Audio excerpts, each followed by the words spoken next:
स्वागत है आप सभी का हमारे YouTube चैनल में। चलिए आज से हम जो देखेंगे, आज हम सेट नंबर 3 देखेंगे जो कि TCS द्वारा कंडक्ट किया गया था पेपर RRB NTPC। तो जो लोग भी मेंस के लिए प्रिपेयर हो रहे हैं उनके लिए सेट नंबर 3 बहुत ज़्यादा महत्वपूर्ण है। अगर आपने इसके पहले के सेट को नहीं देखा है तो आप ज़रूर देख लें। मैं आपको रिकमेंड करूँगा कि आप उसे ज़रूर देख लें, क्योंकि आपको पता है कि NTPC CBT 1 और CBT 2 दोनों TCS द्वारा कंडक्ट कराई जाएगी। और ये जो पेपर है वो 29/12/2020 को आयोजित होने वाले पेपर का ये पहला शिफ्ट का है क्वेश्चन। ठीक है, तो चलो बिना देर के हुए क्वेश्चन को सिलसिला को स्टार्ट करते हैं। अगर चैनल पे पहली बार हैं तो सब्सक्राइब करके बेल आइकन को प्रेस कर लीजिएगा और साथ ही साथ नोटिफिकेशन वाले बेल आइकन को भी ऑन कर लीजिएगा ताकि पल पल की नोटिफिकेशन आपको मिलती रहे। पहला जो क्वेश्चन दिया गया है कि निम्न में से किस रक्त समूह वाले लोगों को सार्वभौमिक प्राप्तकर्ता माना जाता है। तो सार्वभौमिक प्राप्तकर्ता किसे माना जाता है, तो याद रखेंगे AB पॉजिटिव को, याद रखेंगे AB पॉजिटिव को सार्वभौमिक प्राप्तकर्ता के रूप में जाना जाता है। अगर हम थोड़ा सा डिस्कशन के ऊपर फोकस करें तो सबसे पहले जान लीजिए कि रक्त समूह के बारे में सबसे पहले अपना संकल्पना किसने दिया था, तो याद रखेंगे लैंडस्टीनर के द्वारा ये संकल्पना दिया गया था। क्लियर है बात। चलो आगे देखते हैं क्वेश्चन। अगला क्वेश्चन दिया गया है कि रॉबर्ट हुक ने किसकी खोज की थी।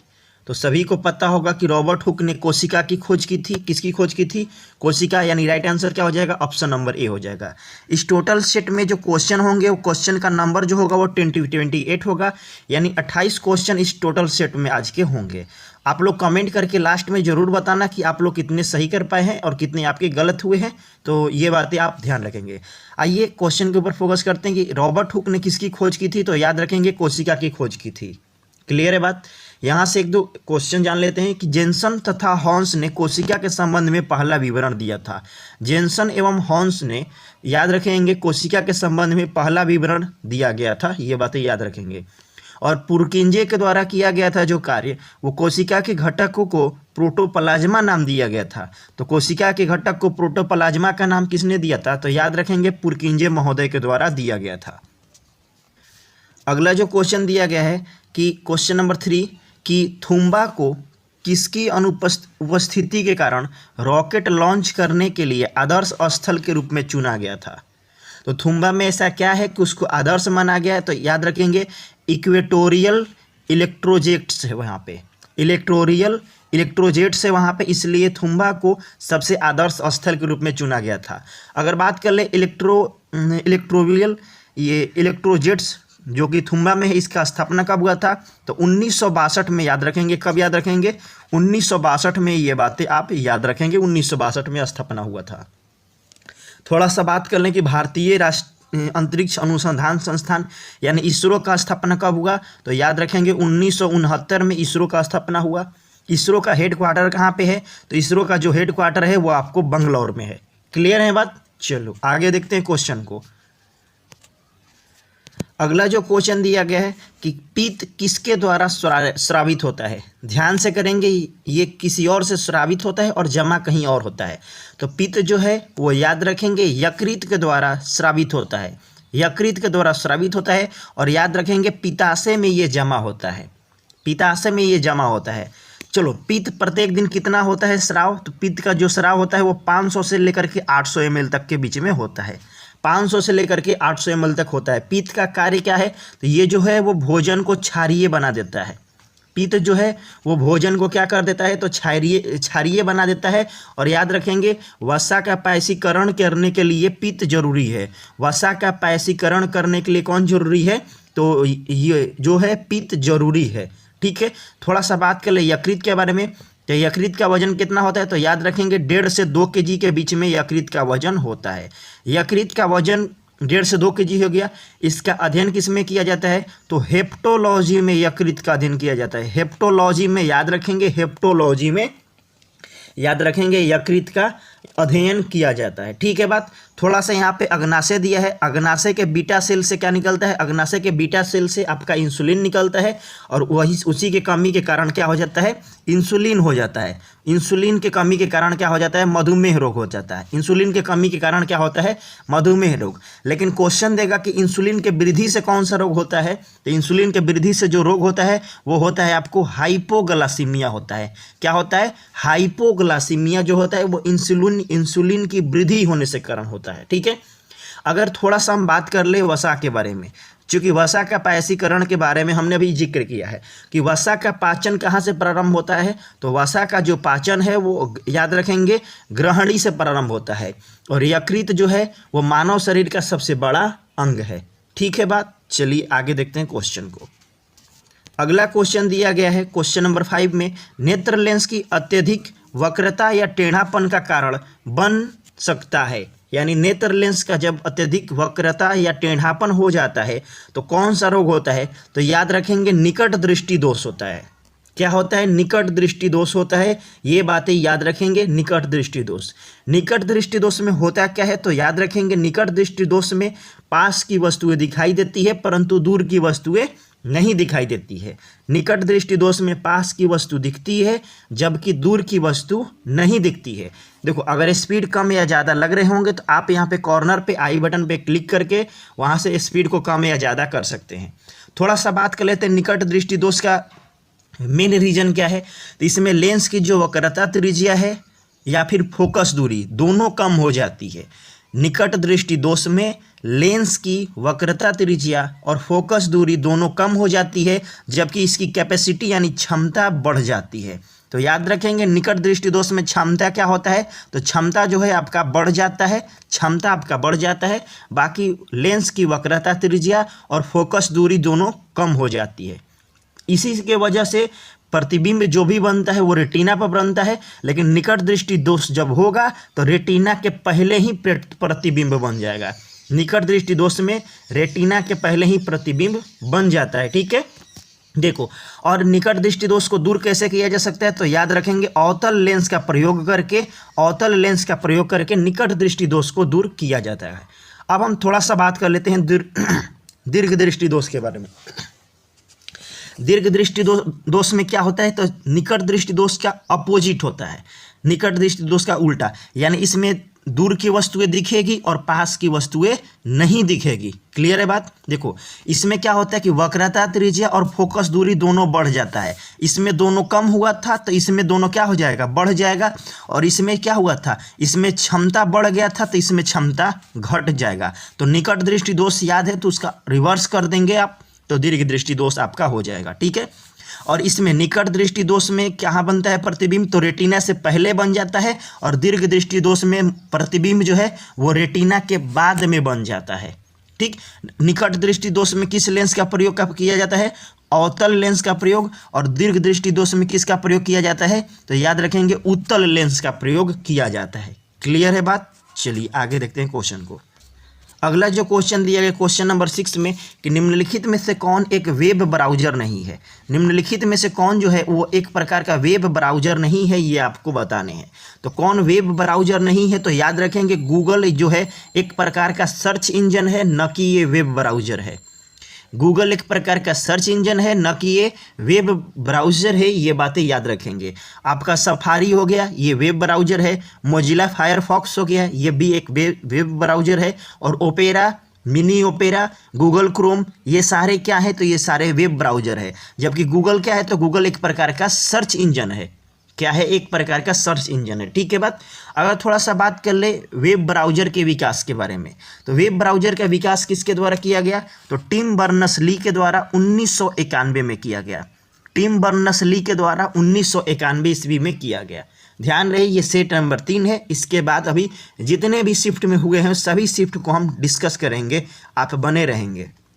चलिए अगला जो क्वेश्चन दिया गया है क्वेश्चन नंबर 7 में कि चूने के पानी का रासायनिक सूत्र होता है।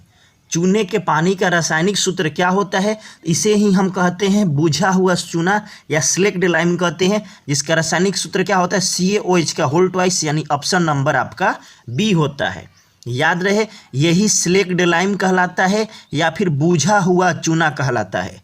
और यही चूने के पानी का रासायनिक सूत्र भी होता है, CaOH का होल ट्वाइस होता है। बात कर ले थोड़ा सा CaCl2 का, तो ये याद रखेंगे कैल्शियम क्लोराइड है। क्या है ये? तो ये जो है वो कैल्शियम क्लोराइड है, CaCl2 होता है। लेकिन बात कर ले CaCO3 का, तो ये किसका रासायनिक सूत्र है? तो ये जो है कैल्शियम कार्बोनेट का रासायनिक सूत्र है। किसका है? तो याद रखेंगे कैल्शियम कार्बोनेट का रासायनिक सूत्र क्या है? CaCO3 होता है।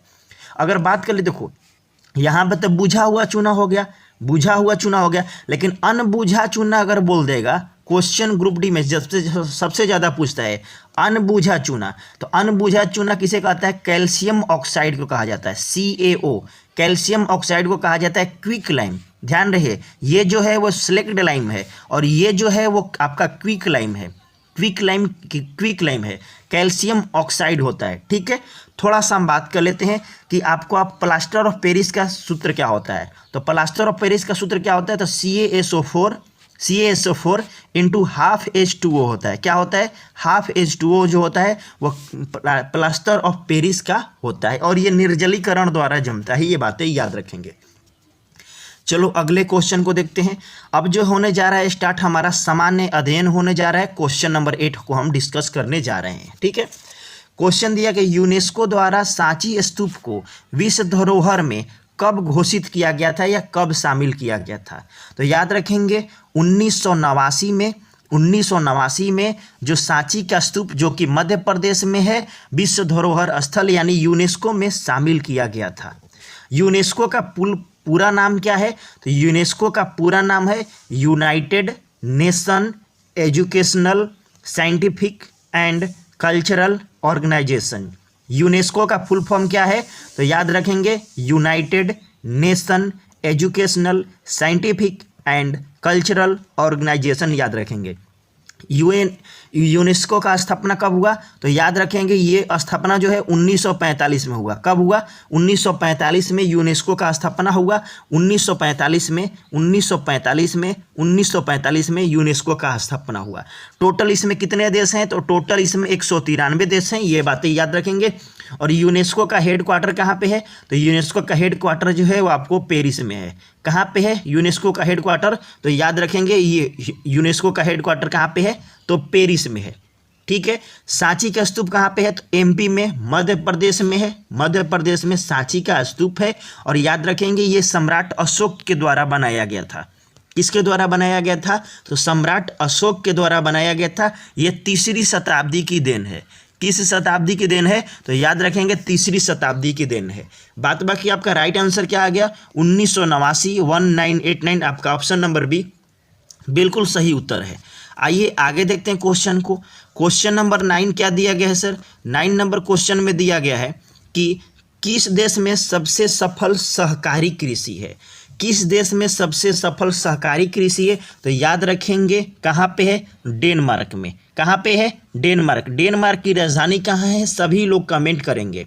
चलो, डेनमार्क की राजधानी कहाँ है? आप लोग कमेंट कीजिएगा। इसकी मुद्रा हम बता दे रहे हैं कि डेनमार्क की मुद्रा क्या है? तो डेनिश क्रोन है। क्या है? याद रखेंगे डेनिश क्रोन जो है वो डेनमार्क की मुद्रा है। डेनिश क्रोन डेनमार्क की मुद्रा है। क्लियर है? चलो आगे देखते हैं क्वेश्चन नंबर 10 को।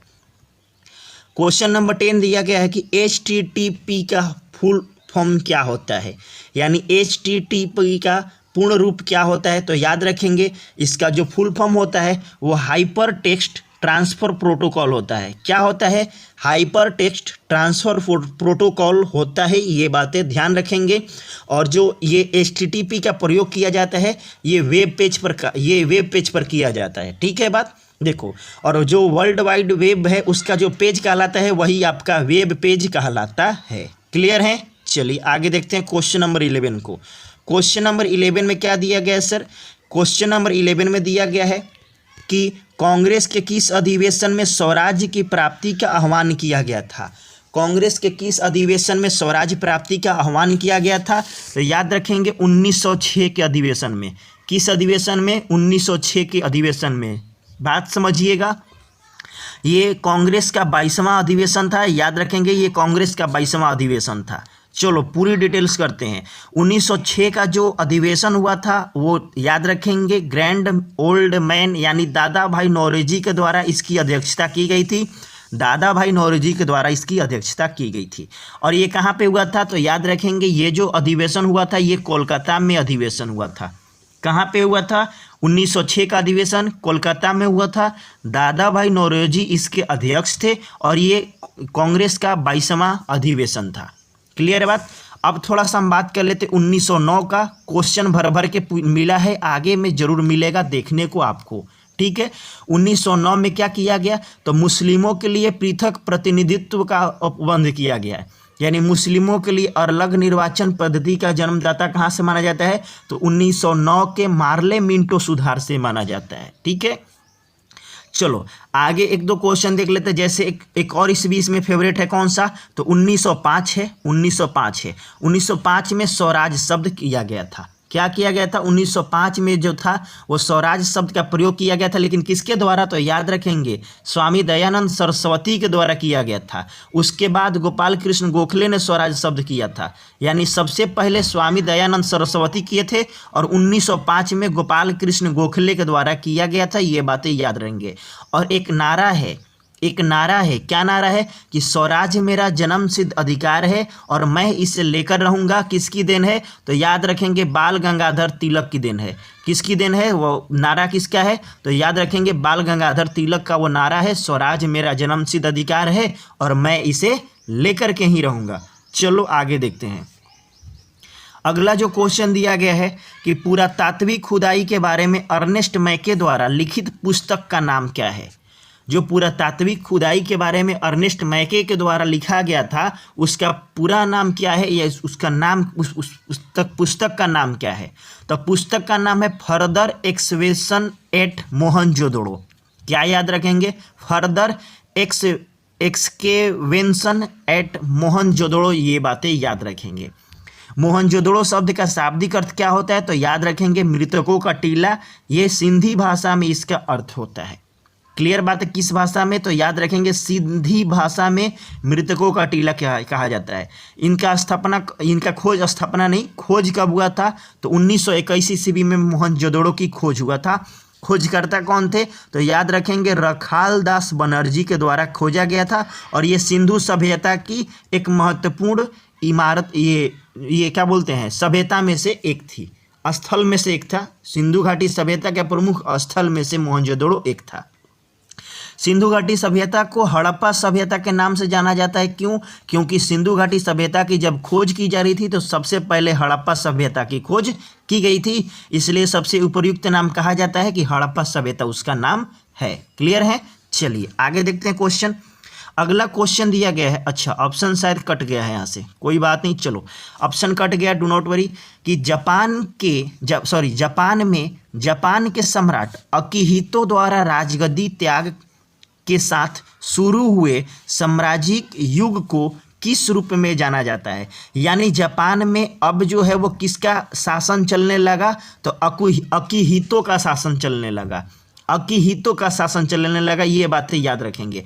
आइए ऑप्शन के ऊपर फोकस करते हैं सर। जापान में जो शासन चल रहा है नया शासन वो अकिहितो के द्वारा चलाया जा रहा है और उस युग चल रहा है तो युग का नाम क्या है तो युग का जो नाम है वो रीवा युग के नाम है। रीवा जो है वो अभी जो चल रहा है युग का नाम है। इसके पहले कौन सा चल रहा था? इसके पहले जो था वो हिसोई युग चल रहा था। कौन सा युग चल रहा था तो हिसोई युग चल रहा था, ये बातें याद रखेंगे। आइए थोड़ा थोड़ा जान लेते हैं हिसोई के बारे में और रीवा के बारे में जान लेते हैं। पहले जो शासन चल रहा था हिसोई का शासन चल रहा था, यानी हिसोई का काल चल रहा था, हिसोई का युग चल रहा था, कुछ भी कह सकते हैं ये बात में से, ठीक ना। तो जो हिसोई का मतलब होता है वो होता है शांति प्राप्त करना। हिसोई का जो मतलब होता है वो होता है सर जी शांति प्राप्त करना, जबकि रीवा का मतलब क्या होता है? रीवा का मतलब होता है ऑर्डर ऑफ हारमोनी होता है। ऑर्डर ऑफ हारमोनी होता है, ये बातें याद रखेंगे। ऑर्डर ऑफ हारमोनी होता है, ये बातें ध्यान रखेंगे, ठीक है बात। पहले जो था वो अकिहितो का शासन था। पहले जो था अकिहितो का शासन, अब इसके पुत्र नरहितो का शासन चलने लगा। ठीक है बात, हमने क्या बोला, पहले अकिहितो का शासन चलता था और उसके जैसे ही अकिहितो अपना गद्दी त्यागा तो अब जो है वो नारुहितो का शासन चलने लगा। किसका चलने लगा, याद रखेंगे, नारुहितो का शासन चलने लगा। तो जापान में पहले हिसोई युग चलता था, अकिहितो का शासन था। अब कौन सा युग चल रहा है, रीवा युग चल रहा है और नारुहितो का शासन चल रहा है। ठीक है, नारुहितो युग चल रहा है, याद रखेंगे। और ऑर्डर ऑफ हार्मोनी रीवा का पूरा नाम हुआ। हिसोई का मतलब है, हिसोई का मतलब है शांति, शांति, शांति प्राप्त करना। ठीक है बात, चलो आगे देखते हैं आगे क्वेश्चन क्या दिया गया है। अगला जो क्वेश्चन दिया गया है कि भारत की पहली सुपर फास्ट ट्रेन का नाम क्या है। तो भारत की जो पहली सुपर फास्ट ट्रेन का नाम क्या है, अगर आप जानते हैं तो कमेंट बॉक्स में एक बार जरूर मेंशन करें।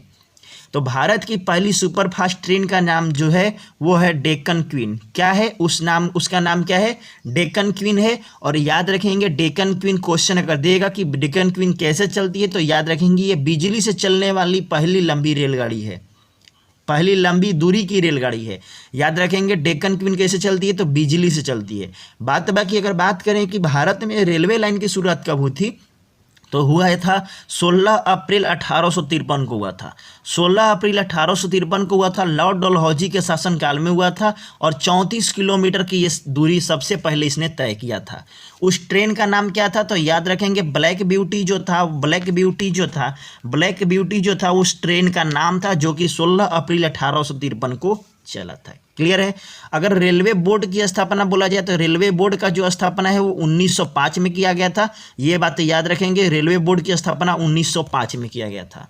लेकिन अभी रिसेंट में क्वेश्चन देखने को मिला था कि रेल दिवस कब मनाया जाता है, यानी रेल सप्ताह दिवस कब मनाया जाता है। तो याद रखेंगे 10 से 16 अप्रैल, 10 से 16 अप्रैल को रेल सप्ताह दिवस मनाया जाता है। रेल सप्ताह दिवस मनाया जाता है, रेल सप्ताह दिवस 10 से 16 अप्रैल को मनाया जाता है। चलो आगे क्वेश्चन देखते हैं।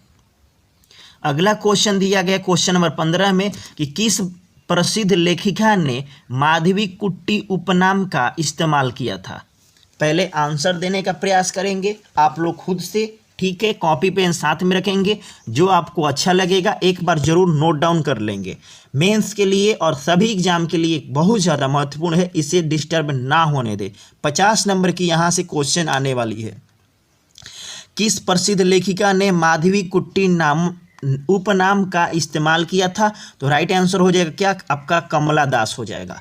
कमला दास, कमला दास जो है वो अंग्रेजी और मलयालम के लेखिका हैं। ये भारत के ही हैं, कमला दास जो है ना वो भारत के ही हैं, घबराइएगा मत। और ये जो है इंग्लिश के और मलयालम के लेखिका हैं। और याद रखिए कमला दास को नोबेल प्राइज़ भी मिला है, 1984 में नोबेल प्राइज़ मिला है। 1984 में, माफ़ कीजिएगा 1984 में कमला दास को 1984 में कमला दास को जो है वो नोबेल प्राइज़ मिला है 1984 में। ठीक है बात। और 1985 में बात कर दे तो 1985 में भी इन्हें एक पुरस्कार मिला हुआ है। क्या पुरस्कार मिला है तो साहित्य अकादमी पुरस्कार इन्हें कब मिला है, कमला दास को 1985 में मिला है। और 1984 में क्या मिला है तो याद रखेंगे नोबेल प्राइज़ मिला हुआ है। ठीक है बात, चलो। और ये कैसी लेखिका हैं तो याद रखेंगे अंग्रेजी के साथ साथ मलयालम भाषा की लेखिका हैं और ये भारत की निवासी हैं, जो कि माधवीकुट्टी उपनाम का इस्तेमाल इन्होंने किया था। आइए आगे देखते हैं क्वेश्चन में क्या दिया गया है। क्वेश्चन दिया गया कि सांसद आदर्श ग्राम योजना के प्रणेता कौन थे। तो सांसद आदर्श ग्राम योजना के प्रणेता कौन थे, ये आप लोग कमेंट सेक्शन में आंसर कीजिए, नहीं तो अपने कॉपी पेन पे आंसर जरूर करेंगे। ठीक है, राइट आंसर की बात करें तो राइट आंसर क्या हो जाएगा आपका, महात्मा गांधी इसका राइट आंसर हो जाएगा। और ये सांसद आदर्श ग्राम योजना की जो शुरुआत है वो नरेंद्र मोदी जी ने जयप्रकाश नारायण के जयंती पर किया था। याद रखेंगे प्रेरणा के स्रोत कौन है, महात्मा गांधी। शुरुआत किसके द्वारा किया गया, नरेंद्र मोदी जी के द्वारा सांसद आदर्श ग्राम योजना शुरुआत किया गया। और किसके जयंती पर, तो जयप्रकाश नारायण जी के जयंती पर स्टार्ट किया गया। ठीक है, अब ये शुरुआत कब होता है तो याद रखेंगे 2014 में ये योजना जो है वो शुरुआत होता है 11 अक्टूबर 2014 में। जैसे कुछ क्वेश्चन है जो यहाँ से योजनाएं हैं जो हर बार एग्जाम में पूछता है, जैसे पहला जो योजना आपका पूछा जाता है ज़्यादा तौर पे वो डिजिटल इंडिया पूछा जाता है। डिजिटल इंडिया का शुरुआत कब हुआ, तो ये केवल ईस्वी बता दे रहे। डिजिटल इंडिया का शुरुआत जो है वो वर्ष 2015 में किया गया। फिर जो किया गया प्रधानमंत्री जनधन योजना, सबसे ज़्यादा खाता इसी में खोला गया, तो याद रखेंगे प्रधानमंत्री जनधन योजना की शुरुआत कब हुआ, तो याद रखेंगे 2014 में खोला, ये ओपनिंग हुआ था इस योजना का। फिर जो किया गया वो स्वच्छ भारत अभियान कब किया गया, तो याद रखेंगे 2014 में ये योजना लाई गई थी। फिर जो किया गया था वो मेक इन इंडिया कार्यक्रम था। मेक इन इंडिया कार्यक्रम कब था, तो याद रखेंगे 2014 में था। फिर आया था एक तो बेटी बचाओ बेटी पढ़ाओ, तो बेटी बचाओ बेटी पढ़ाओ कब की योजना है, तो याद रखेंगे ये 2015 की योजना है। क्लियर है। चलो आगे देखते हैं, आगे क्वेश्चन क्या दिया गया है सर। आगे जो क्वेश्चन दिया गया है, अगला जो क्वेश्चन दिया गया है क्वेश्चन नंबर 17 में कि इनमें से किस वायसराय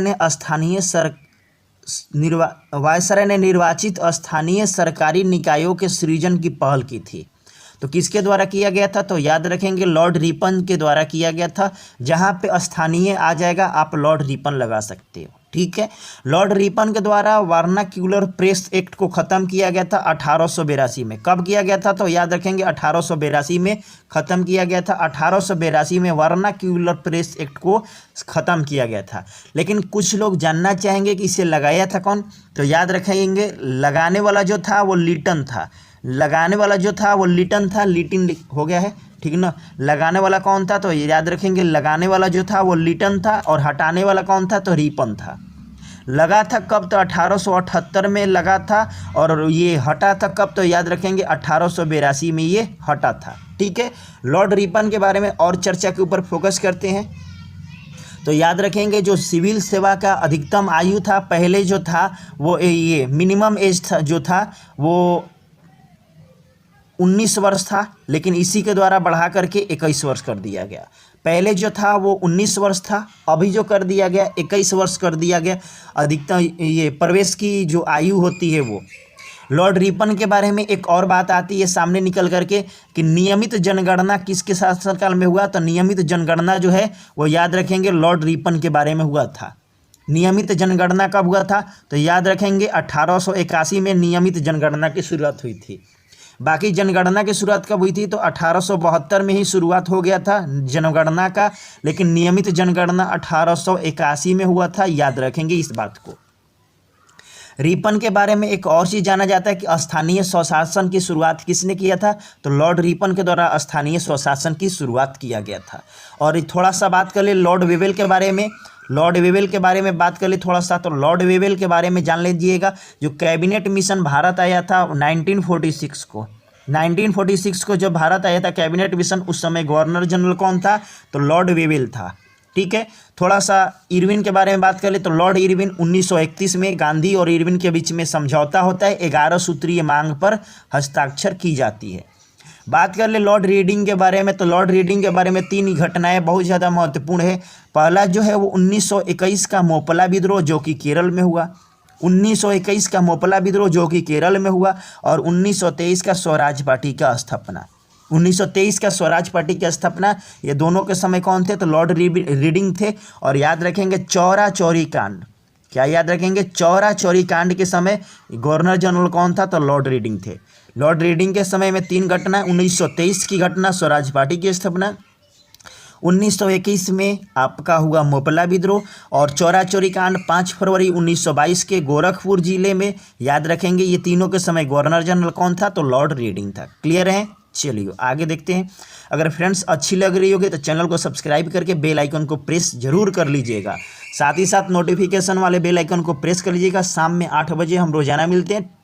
PDF चाहिए टेलीग्राम वाले ग्रुप को ज्वाइन कर लीजिएगा, डिस्क्रिप्शन बॉक्स में लिंक दिया गया है। क्लियर है।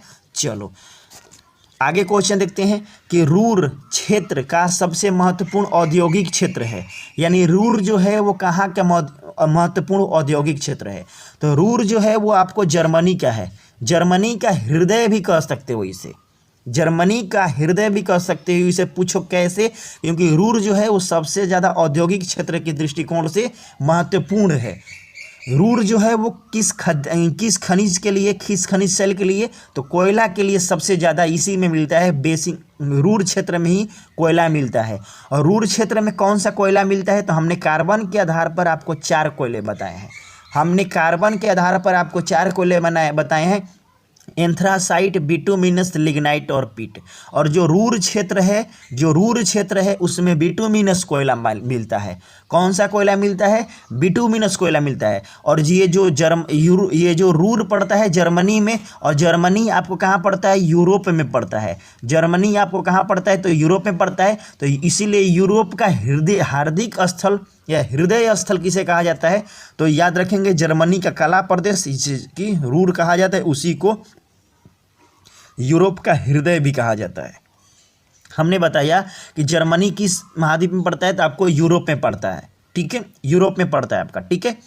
और यूरोप, ये रूर को कहा जाता है यूरोप का हृदय स्थल कहा जाता है, या फिर कह सकते हैं कि जर्मनी का काला प्रदेश किसे कहा जाता है, रूर को कहा जाता है। क्लियर है बात। और जर्मनी में यानी रूर में, रूर मतलब जर्मनी, जर्मनी मतलब रूर, ठीक। तो इसमें कौन सा कोयला मिलता है, तो बिटुमिनस कोयला सबसे ज़्यादा मिलता है, ठीक है। वैसे अगर भारत का रूर की बात करें तो कि भारत का रूर किसे कहा जाता है, तो याद रखेंगे छोटा नागपुर पठार को भारत का रूर कहा जाता है। क्लियर है। चलिए अगला क्वेश्चन नंबर 19 पे हम लोग आ चुके हैं, सिलसिले में आगे बढ़ते हुए कि जीएसटी एक प्रकार का किस तरह का कर है। तो जीएसटी यानी गुड्स एंड सर्विस टैक्स, ये एक प्रकार का इनडायरेक्ट कर है, यानी कह सकते हैं कि अप्रत्यक्ष कर है। आइए इसके बारे में थोड़ा सा चर्चा कर लेते हैं कि गुड्स एंड सर्विस टैक्स यानी जीएसटी का लागू कब होता है। तो याद रखेंगे जो जीएसटी होता है वो 1 जुलाई 2017 को लागू हुआ है। 1 जुलाई कब हुआ है, 1 जुलाई 2017 को जीएसटी लागू हुआ है। जीएसटी में 3 प्रकार के हैं, जीएसटी भी 3 प्रकार के, जैसे कौन कौन जीएसटी है थोड़ा सा जान लेंगे। जीएसटी जो है पहला जो है वो सीजीएसटी है।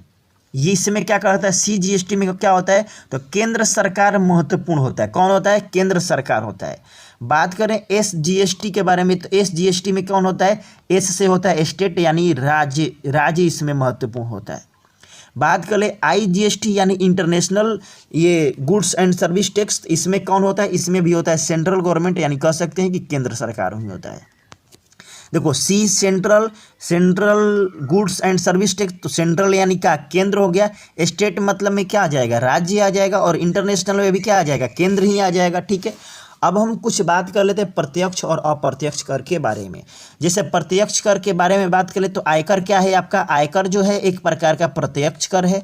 निगम कर क्या है, तो निगम कर एक प्रकार का प्रत्यक्ष कर है। बात करें संपत्ति कर, तो संपत्ति कर कैसा है, तो संपत्ति कर एक प्रकार का प्रत्यक्ष कर है। उपहार कर ये सारे कैसे कर हैं, तो याद रखेंगे ये सारे प्रत्यक्ष कर हैं। लेकिन बात कर ले थोड़ा सा अप्रत्यक्ष कर के बारे में कि अप्रत्यक्ष कर कौन सा है, तो याद रखेंगे सीमा शुल्क, सीमा शुल्क हो गया, सेवा हो गया, बिक्री हो गया, मनोरंजन हो गया, ये सारे क्या हैं ये सारे क्या हैं, तो ये सारे अप्रत्यक्ष कर हैं, ठीक है। चलिए आगे देखते हैं। अगला जो क्वेश्चन लिया गया है, क्वेश्चन नंबर 20 दिया गया था आपका पेपर में कि भारतीय संविधान में स्वतंत्रता, समानता और बंधुत्व का अवधारणा किस देश से ग्रहण किया गया है। तो समानता, स्वतंत्रता, बंधुत्व का जो घटना है वो फ्रांस की देन है। कहाँ की देन है, फ्रांस की देन है, ठीक है बात। चलो जैसे अगर हम बात कर ले थोड़ा सा ब्रिटेन के बारे में, तो ब्रिटेन से क्या क्या मिला था, संसदीय शासन प्रणाली मिली थी, एकल नागरिकता मिला था, द्विसदनीय व्यवस्था मिली थी। ये सारे कहाँ से मिली थी, ब्रिटेन के बारे में मिली थी। चलो डिस्कशन ज़्यादा ना हो जाए इसलिए हम इसको काट रहे हैं, ठीक ना। चलो ये बातें आप समझ सकते हो। अगला जो क्वेश्चन दिया गया है, क्वेश्चन नंबर 21 में दिया गया है कि 1857 की क्रांति के समय भारत में ब्रिटिश महिलाओं को समर्पित एक पेंटिंग इन मेमोरियम किसके द्वारा बनाया गया था। तो इन मेमोरियम किसके द्वारा बनाया गया था, तो याद रखेंगे जोसेफ नोएल पैटन के द्वारा बनाया गया था। याद रखेंगे जोसेफ नोएल पैटन के द्वारा बनाया गया था। ये एक फीमेल थी, ये बातें याद रखेंगे, ठीक है।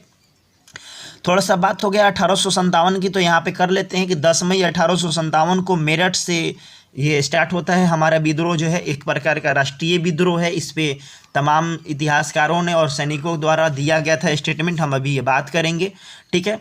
और लेकिन इसका जो तत्कालिक रीजन था वो प्रभावित तौर से क्या था, तो चर्बी वाला कारतूस था। मंगल पांडे ने चर्बी वाला कारतूस को काटने से इनकार कर दिया था और अंततः 10 मई 1857 को ये क्रांति की आग भड़क गई थी। ठीक है बात यहाँ तक। 1857 से एक और क्वेश्चन देता है कि इस समय गवर्नर जनरल कौन थे, तो याद रखेंगे लॉर्ड कैनिंग जो थे 1857 के समय गवर्नर जनरल थे। और 1857 की क्रांति का प्रतीक क्या था, तो याद रखेंगे कमल और जो रोटी था, कमल और रोटी 1857 की क्रांति का प्रतीक था। ठीक है बात। जैसे डिजरेली के द्वारा एक स्टेटमेंट आता है कि यह एक प्रकार का राष्ट्रीय विद्रोह है। राष्ट्रीय विद्रोह किसके द्वारा किया गया था, तो याद रखेंगे डिजरेली के द्वारा ये बातें कहा गया था कि 1857 की जो क्रांति है एक प्रकार की राष्ट्रीय विद्रोह है। लेकिन लॉरेंस और सिल्ले के द्वारा जो किया गया था कि वो एक प्रकार का सैन्य विद्रोह है, यानी सैनिक विद्रोह है। लॉरेंस एंड सिल्ले के द्वारा किया गया था कि एक प्रकार का ये सैनिक विद्रोह है। क्लियर है, ये बात समझ सकते हैं आप, ठीक है। चलो, लेकिन यहाँ पे एक और स्टेटमेंट आता है जो कि सबसे ज़्यादा थोड़ा सा ये बात याद रखेंगे, आरसी मजूमदार का एक स्टेटमेंट आता है। मजूमदार के द्वारा क्या किया गया था कि न एक प्रकार, न तो ये राष्ट्रीयता है और न ही स्वतंत्रता है, न ही राष्ट्रीयता है और न ही ये स्वतंत्रता संग्राम है, बल्कि एक प्रकार का जनरल लड़ाई है। वो आरसी मजूमदार के द्वारा कहा गया था। डू नॉट वरी, आंसर निकल के आ चुका है आपका जोसेफ नोएल पैटन के द्वारा कि ये लिखा गया था घटना। ठीक है बात। चलो आगे क्वेश्चन दिया गया, क्वेश्चन नंबर 22 में दिया गया है कि भारत का पहला सुपर कंप्यूटर कौन है। तो ये तो सभी लोग जानते होंगे कि भारत का जो सुपर कंप्यूटर है प्रथम है, पहला जो है वो परम कौन है, प से परम प से प्रथम, याद रखेंगे प्रथम 8000। प्रथम 8000 को किसके कहाँ विकसित किया गया, तो याद रखेंगे पुणे में विकसित किया गया। और जो कंपनी विकसित किया उसका जो नाम था वो CDEC नाम था। CDEC इसका पूरा नाम था। CDEC का पूरा नाम क्या होता है, तो centre for development of advance computing होता है। हमने क्या बोला, CDEC का फुल फॉर्म क्या होता है, centre for development of advance computing इसका पूरा नाम होता है। बात करें अनुपम सीरीज के सुपर कंप्यूटर का विकास कहाँ पे हुआ, तो अनुपम सीरीज का जो सुपर कंप्यूटर है उसका विकास जो है वो याद रखेंगे बार्क में हुआ। और बार्क आपको कहाँ पड़ता है, तो याद रखेंगे मुंबई में हुआ। ठीक है बात। देखो भारत का प्रथम सुपर कंप्यूटर जो परम 8000 है वो कब विकसित हुआ था, तो याद रखेंगे 1990 का दिन है। कब का दिन है, 1990 में हुआ है। लेकिन अगर क्वेश्चन देगा कि भारत में वर्तमान में सबसे तेज कंप्यूटर कौन है, तो वर्तमान में जो सबसे तेज कंप्यूटर है उसका नाम क्या है, तो याद रखेंगे परम सिद्धि SIDDHI परम सिद्धि AI उसका पूरा नाम है। ये भारत में वर्तमान में सबसे तेज कंप्यूटर है। ठीक है बात। लेकिन विश्व के में सबसे ज़्यादा जो तेज कंप्यूटर है वो जापान देश के पास है, जो पूरे विश्व में सबसे ज़्यादा तेज कंप्यूटर है, आप समझ सकते हैं। जिसका नाम क्या है, फुगाकू उसका नाम है। क्या नाम है उसका, जो नाम है वो फुगाकू है। ठीक है बात। चलो आगे देखते हैं क्वेश्चन नंबर 23 को। अब मात्र बहुत ही कम क्वेश्चन बच चुके हैं इसमें आज के क्लास में। चलो, चिश्ती सिलसिला के सबसे महत्वपूर्ण शिक्षकों में से एक शेख मोइनुद्दीन चिश्ती का दरबार कहाँ स्थित है, तो शेख मोइनुद्दीन चिश्ती का जो दरबार है वो याद रखेंगे अजमेर में है। कहाँ पे है, अजमेर में है। ये भारत में चिश्ती सिलसिला के प्रवर्तक कौन है, तो याद रखेंगे मोइनुद्दीन चिश्ती जो है वो भारत में चिश्ती सिलसिला के प्रवर्तक होते हैं। अच्छा, सूफी जो परंपरा है उसमें पीर का अर्थ क्या होता है, तो सूफी परंपरा में पीर का अर्थ होता है गुरु, लेकिन मुरीद का अर्थ क्या होता है, तो मुरीद का जो अर्थ होता है वो याद रखेंगे शिष्य होता है। मुरीद का अर्थ क्या होता है, तो याद रखेंगे शिष्य होता है। ये बातें आप ध्यान रखोगे। ठीक है। चलो, अपने मित्र को जरूर जोड़ें, ठीक ना, जो लोग भी इसकी तैयारी कर रही हैं। बाकी ये बेसिक जीके भी है, बहुत ज़्यादा ये काम आएंगी, तो आप समझ सकते हैं मेरे एफर्ट को, थोड़ी सी मेहनत को समझिएगा और अपने दोस्त मित्र के पास शेयर जरूर कीजिएगा। ठीक है। चलो अगला क्वेश्चन जो दिया गया क्वेश्चन नंबर 24 कि भारत का संविधान दिवस किस दिन मनाया जाता है, तो भारत का जो संविधान दिवस है वो 26 नवंबर को मनाया जाता है। ऑप्शन नंबर डी को आप टिक कर सकते हो। ठीक है बात। चलो देखो ये कैसे कैसे पहले जो था वो 2015 से पहले इसको विधि दिवस के रूप में मनाया जाता था, इसको जो था विधि दिवस के रूप में मनाया जाता था। लेकिन अब क्या किया जाता है, अब संविधान दिवस के रूप में मनाया जाता है। कैसे मनाया जाता है समझते हैं बात को। प्रारूप समिति के जो अध्यक्ष थे वो कौन थे, तो डॉक्टर भीमराव अंबेडकर थे। उन्हीं के जयंती थी 125वीं, उन्हीं के 125वीं जयंती पर 26 नवंबर 2016 से संविधान दिवस मनाया जाने लगा। यानी उसके पहले कह सकते हैं कि 26 नवंबर को कौन सा दिवस मनाया जाता था, तो याद रखेंगे विधि दिवस मनाया जाता था। कौन सा दिवस, विधि दिवस। क्यों, क्योंकि भारत का संविधान 26 नवंबर 1949 को बन करके तैयार हुआ था। भारत का जो संविधान है वो 26 नवंबर 1949 को बन करके ये तैयार हुआ था। ये बातें याद रखेंगे।